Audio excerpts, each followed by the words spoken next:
Je dois faire une présentation devant mes collègues. Heureusement, j'ai un PowerPoint. Quand j'entends cette phrase, il y a un petit voyant rouge qui s'allume dans mon cerveau.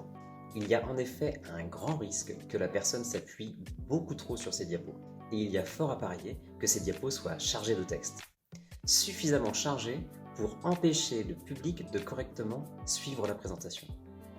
Aux personnes que j'accompagne, je prends toujours le temps d'expliquer la différence entre un PowerPoint, de type document technique, contenant beaucoup d'informations, parfait pour être imprimé, et le PowerPoint destiné à une présentation orale.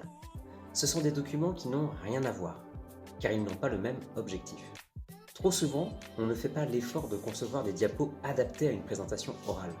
On recycle des vieux PowerPoint. Et on se sert des slides comme si c'était des fiches papier. Et souvent, pour ne pas faire trop de diapos, on les bourre avec beaucoup d'infos.